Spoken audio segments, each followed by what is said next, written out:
Aku tim ijo-ijo nih sama Ade ini, iya. Katanya Nazira mau ke Belanda, kenapa nggak sekalian ikut? Gimana? Udah gitu.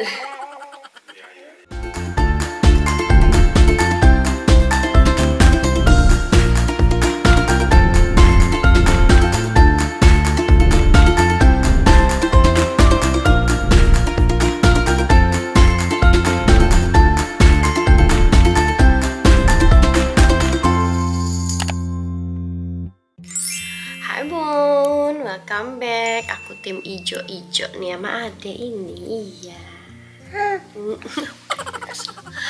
Oke, jadi banyak banget kemarin tuh yang nanya, katanya Nazira mau ke Belanda, kenapa nggak sekalian ikut gitu kan.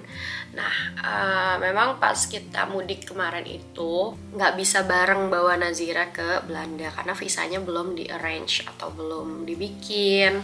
Jadi buat kalian ya yang mau ngundang pertama kali, mungkin yang baru pindah ke Belanda atau ke Eropa, mengundang anggota keluarga ke negara tempat kamu tinggal, khususnya mungkin Belanda atau Eropa ya, biasanya tuh ada jenisnya visiting family. Sebenarnya itu salah satu dari turis visa juga, bukan visa kerja.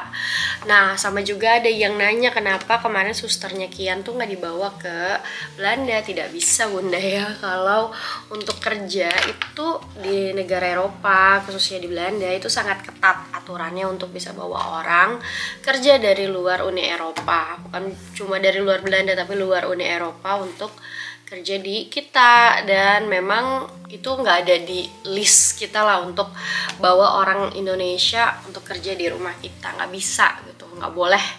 Bisa sih mungkin ya, tapi harus menjelimet banget gitu aturannya, karena harus ada bukti jaminan ke pemerintah Belanda, dan jaminan itu bisa miliaran rupiah gitu untuk mendatangkan orang, kecuali mungkin kalau setahu aku ya, kalau misalnya keluarga pejabat alias pejabat Indonesia yang bertugas gitu, diplomat itu boleh bawa, kalau nggak salah ya, helper atau yang bantuin mereka. Tapi itu kan kedinasan gitu Bunda ya. Kalau saya makan rakyat biasa ya Bun, jadi tidak bisa ada fasilitas seperti itu. Kangen nggak sama bantuan yang ngasuhin Kian? Kangen banget, karena memang ini udah berjalan sekitar 2 minggu setelah kita pulang dari Indonesia, dan berasa banget kalau nggak ada yang bantuin jagain anak gitu. Karena ini aja aku udah di depan laptop tapi tetap nggak bisa kerja ya Bun, soalnya anaknya ini super aktif dan dia nggak mau ditinggal sama sekali, bener-bener maunya nempel aja sama aku, walaupun kadang aku taruh di bangku atau di mainannya dia gitu ya, di walkernya atau apa. Kemarin kita baru install walker untuk Ade belajar jalan, buat main-main segala macam, dia nggak mau gitu Bun. Nah, sekarang minggu ini kita lagi sibuk dari minggu kemarin sih. Sebenarnya kita udah ke kantor wali kota, kantor wali kota apa tuh namanya setempat ya, untuk kita kasih form garansi ke pemerintah Belanda kalau ada orang mau nginep di rumah kita dan kita bakal mensponsori visanya gitu. Nah, itu harus terdaftar juga ya, jadi nggak perlu daftar ke RT RW ya guys, nggak perlu lapor ke RT RW, tapi langsung ke kantor wali kota menetapkan bahwa kita bakal ada tamu nih dari luar Uni Eropa, dari luar Belanda untuk datang ke rumah kita. Nah, rencananya si Nazira ini bakalan kita kasih stay di sini sekitar 2 bulan sampai 2 bulan setengah, sekitar pokoknya 8 sampai 10 minggu tergantung nanti gimana. Udah gitu. Iya, kamu nggak mau mama ngomong ya?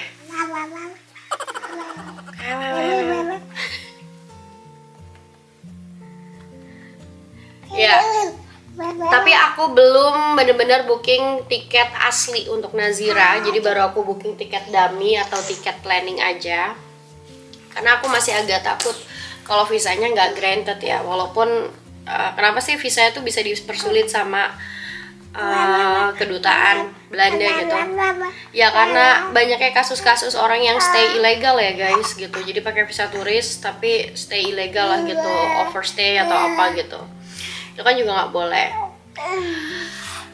Makanya Nazira ini kita mau sponsorin biar dia bisa melihat dunia, bisa melihat Eropa, karena itu yang udah aku janjiin sama dia dari dia masih sekolah. Sebenarnya udah pengen tuh waktu dulu-dulu gitu bareng mamaku kesini. Cuma dia masih sekolah, liburnya cuma bisa 2 mingguan. Kata aku tuh sayang kalau cuma 2 minggu di Eropa tuh cuma capek doang, jet lag doang. Kenapa? Karena tiketnya kan mahal ya bun, tiket mahal, visa mahal, terus pakai asuransi juga, asuransi traveling gitu. Jadi tiket, visa sama asuransi tuh bisa 20 jutaan lebih ya, bisa 25 sampai 30 juta gitu bun. Tergantung kamu stay-nya berapa lama sih, semakin lama stay semakin mahal kan asuransinya gitu. Jadi yang pas dia sekarang udah lulus, memang aku bilang ya udah kamu kesini winter aja. Kalau memang dia minat untuk tinggal di Eropa, untuk studi atau apa, dia harus cari beasiswa ya. Karena aku kalau biayain adekku untuk kuliah di Belanda tuh berat banget gitu, soalnya biaya tahunannya itu, biaya kuliahnya itu bisa sampai 400 jutaan di luar living cost atau biaya hidup. Kalau misalnya dia bisa dapat beasiswa dan tinggal di sini mungkin masih oke ya, aku masih bisa kasih tempat tinggal gratis, makan gratis gitu. Tapi kalau sama biaya kuliahnya aku bilang itu berat banget sih buat aku, setahun 400 juta gitu. Nah, jadi dia nanti bakalan lihat di sini. Ya aku sih realistis aja, terus juga aku bilang belum tentu juga dia betah di sini kan. Misalnya langsung daftar kuliah, aku udah capek-capek kerja gitu, terus biayain dia dengan semua tabungan gitu kan. Belum tentu dia cocok, jadi lebih baik stay di sini dulu buat liburan, lihat gimana apakah dia benar-benar betah atau enggak. Karena tinggal di luar negeri tuh walaupun kelihatannya enak, tapi ya there's another struggling gitu ya bun. Enggak selalu enak seperti yang orang lihat gitu. Dan makanya aku mau kasih kesempatan adekku untuk bisa tahu gimana kondisi kehidupan di sini gitu ya guys ya. Begitulah, jadi nanti niatnya si Nazira ini bakalan stay sekitar 2 bulanan, terus pulangnya Januari bakalan sama aku, karena aku udah ada niat juga untuk Januari ke Indonesia lagi, untuk mudik lagi sekitar 6 minggu alias 1,5 bulan. Tadinya aku mau niatnya tuh sampai Idul Fitri kan, Idul Fitri itu kan akhir Maret ya, terus aku pulang 1 minggu setelah Idul Fitri sekitar awal April, tapi ternyata tidak dibolehkan sama Pak suami. Ya udahlah, nurut aja ya, kata dia kelamaan, dia 2 bulan nggak 2 bulan lebih nggak ngelihat anak-anaknya gitu, dan juga kangen juga kali ya sama istrinya ya guys gitu. Jadi ya akhirnya nanti insya Allah kalau visa Nazira granted, ya udah dia di sini sekitar 2 bulan, dari akhir Oktober sampai awal Januari, pulangnya bareng aku lagi. Dan ini juga yang bakalan kita kasih ke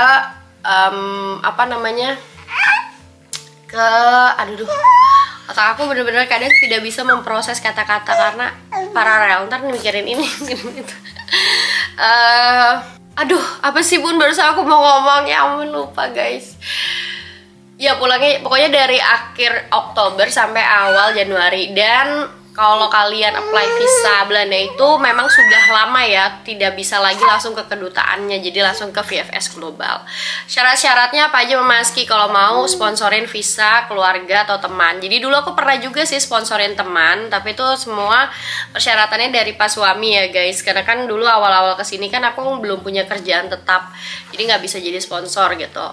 Nah syaratnya itu yang pertama yang tadi aku bilang itu surat garansi ke wali kota atau gemeente setempat, dan itu harus suami istri datang, harus aku dan suami datang tanda tangan di depan petugas kalau kita bakalan ada terima orang datang dari luar negeri tinggal di tempat kita dan selama berapa lama gitu, terus hubungannya dengan orang ini apa.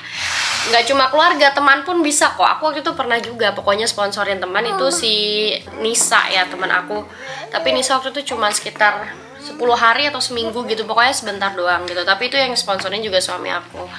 Nah, currency bewijs atau surat sponsor, terus abis itu slip salary 3 bulan terakhirnya Pak suami karena dia sebagai sponsor, terus kontrak kerja, kalau bisa tuh kontrak kerjanya yang minimal 1 tahun atau yang kontrak kerja udah kontrak kerja seumur hidup gitu ya, kontrak kerja yang sudah fix gitu. Terus abis itu surat pribadi yang menerangkan kenapa sih kita mau ngundang orang ini, dan kita akan kasih semua kebutuhan dia selama di Eropa atau di Belanda gitu. Pokoknya kita yang bakal nanggung yang ditujukan ke petugas atau pejabat di kedutaan Belanda gitu. Dan yang setahu aku juga yang bakalan kasih visanya itu bukan kedutaan Belanda di Indonesia yang di Kuningan, tapi yang kedutaan Belanda di Kuala Lumpur ya guys. Jadi semua persyaratannya itu bakalan dikirim ke Kuala Lumpur. Nah, abis itu juga asuransi traveling minimum coveragenya 30.000 euro atau sekitar 500 juta rupiah. Tapi karena aku pengen make sure dan ada yang kecil-kecil gitu loh, maksudnya kebutuhan-kebutuhan traveling asuransinya, jadi aku pilih yang coveragenya 100.000 euro. Dan itu memang lebih mahal daripada yang basic ya gitu. Dan kemarin untuk stay 71 hari aku tuh bayarnya sekitar hampir 200 euro, sekitar 3 jutaan, 3.200.000 ya, 3.300.000 sekitar segitu. Itu untuk stay 2 bulan. 2 bulan lebih ya, 2 bulan setengah. Nah, terus juga tiket pesawat ini kalian bisa booking langsung ke maskapai ya, kalau kalian udah yakin banget kalian bakal di granted visanya. Tapi kalau kalian masih nggak mau rugi kalau misalnya tiba-tiba visanya nggak keluar gitu, nggak diizinin, nah itu kalian bisa pakai tiket pesawat dummy atau tiket pesawat yang seolah kalian udah plan aja tapi udah ada keluar bookingannya gitu, kode bookingnya. Nah itu aku kemarin pakai Qatar Airways karena waktu itu aku juga no, he did it himself.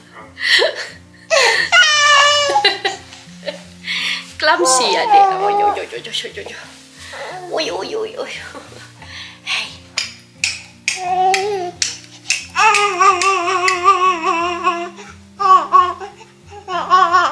Ya, jadi aku pakai tiket pesawat dummy dan itu cuma bayar $10 alias 157.000 rupiah. Gitu, karena aku agak ragu juga nih sama Nazira. Mudah-mudahan sih granted ya. Ntar lu Bun. Nah, mudah-mudahan sih granted karena ya kita sponsorshipnya kuat banget dan kita udah sering berapa kali gitu sponsorin beberapa orang. Contohnya keluarga, orang tua sama temen aku itu, dan kita nggak pernah punya masalah. Jadi orang-orangnya selalu pulang tepat waktu dari Belanda ke Indonesia gitu. Nah, kenapa aku masih ada ragunya untuk sponsorin untuk visanya Nazira, takutnya nggak di granted, nggak dikasih, karena dia masih muda, terus juga dia belum pernah ke Eropa, baru pernah keluar negeri itu ke Singapura doang sekali. Nah, tapi sekalinya minta visa tuh 2 bulan setengah, jadi aku agak-agak ragu. Makanya kemarin dari yang aku tadinya udah mau langsung beliin tiket, karena tiket itu sekitar 1.000-an euro ya guys, sekitar 17 juta pulang pergi untuk tiket ekonomi. Nah, aku tuh kayak yang jangan deh, mendingan rugi 300.000 ya untuk booking tiket dummy, daripada aku rugi kalau misalnya memang pengajuan yang pertamanya tuh ditolak gitu. Terus biaya booking fee VFS Global kemarin kalau nggak salah 500.000 ya, 500.000 apa 300 aku lupa.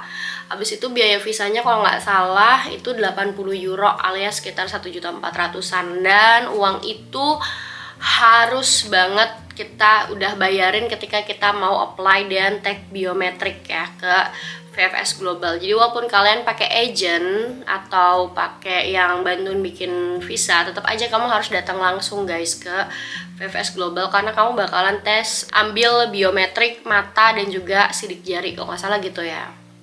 Aku lupa sih karena aku udah terakhir aku bikin visa Schengen ya sebelum aku pindah ke sini 6 tahun lalu gitu. Jadi kayaknya sih harusnya masih mirip-mirip sistemnya kayak gitu. Jadi memang total-total tuh ya bisa hampir 30 jutaan kalau untuk ngedatengin satu orang dari Indonesia ke Belanda atau ke Eropa gitu guys. Gitu-gitu belum termasuk kalau kita ngajak jalan-jalan ya kan. Nggak mungkin kan orang cuma di rumah aja gitu. Nggak mungkin kan orang cuma di rumah aja ya. Jadi pasti jalan-jalan. So, thanks for watching. Begitulah niatnya untuk kita proses visanya Onti Zira. Assalamualaikum. Bye.